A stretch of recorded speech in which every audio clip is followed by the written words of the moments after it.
What is going on, my YouTube family? My name is Graybeard. This is the Gaming Brigade, and today, my fellow agents, we are going to be talking about Title Update 20.1. It does go live tomorrow, and if you happen to enjoy this video and want to be up to date on all things Division, feel free to hit that subscribe or join button. We would love for you to be a part of our gaming family here at the channel. So first of all, we know that the game is finally adding that textile vendor, Danny Weaver, who sells a limited stock of caches which refreshes weekly and can be only purchased with textiles. To locate him, you're going to need to find the snitch, who will now reveal both Cassie Mendoza and Danny's locations on the map. Now, starting tomorrow, I will be putting together those weekly vendor resets. It's something you've wanted me to do for a very long time, and now with this starting, it is the perfect time to begin. Now moving on to some inventory fixes. Following the TU-20 PTS Phase 2 feedback, some upgrades were made to the tinkering station. Equipped items are now at the start of the grid. They also fixed the issue with the required materials list sometimes missing from the optimization tab in the tinkering menu. They fixed an incorrect description for the tinkering library as well. They fixed the issue where reconfiguring any exotic item with a full inventory resulted in the deletion of the exotic item, and details in regard to the compensation will be provided at a later date.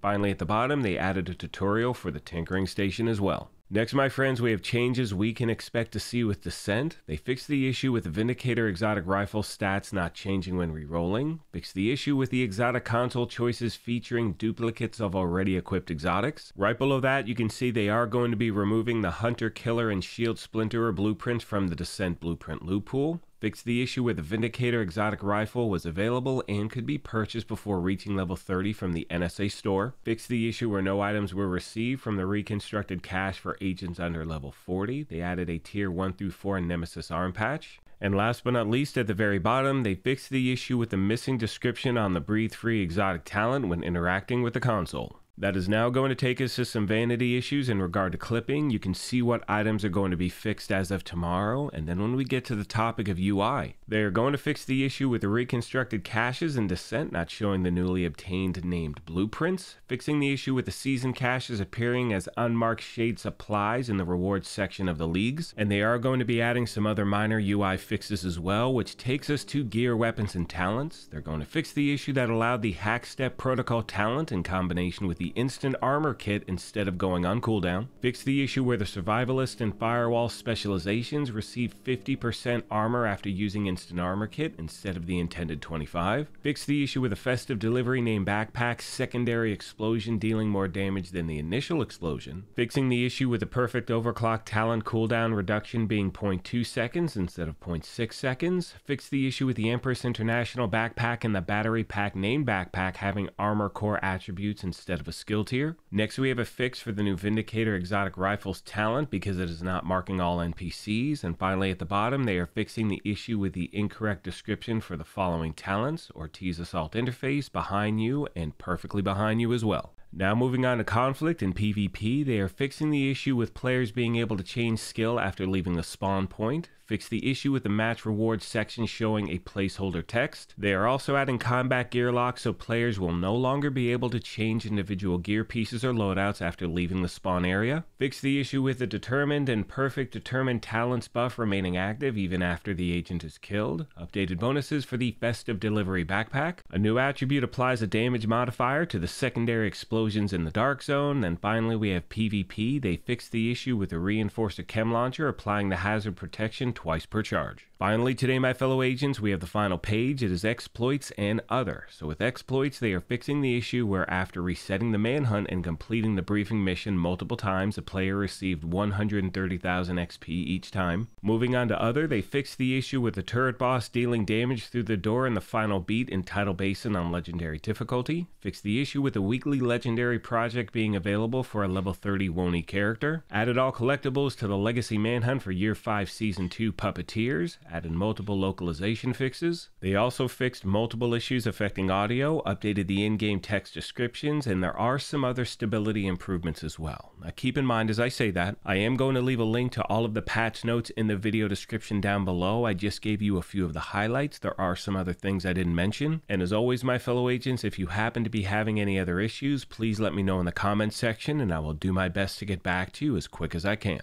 With all that being said, I'm going to start to wrap this up. Now, the game did just announce they are taking the servers down tomorrow for this update. The estimated downtime is 3 hours. I would expect longer because we've seen what can happen when these take place. And remember, my fellow agents, tomorrow also marks the start of the next Apparel event. I will be bringing you videos in regard to that. On that note, I want to thank you all for your incredible support of this channel. I sincerely appreciate the privilege of your time, and as I mention at the end of every one of these, if you happen to be new here, feel free to hit that subscribe or join button. If you enjoyed this, you could hit that like button as well, but most importantly, take care of yourselves, be kind to each other, and we will talk to you soon. Thanks again, everyone.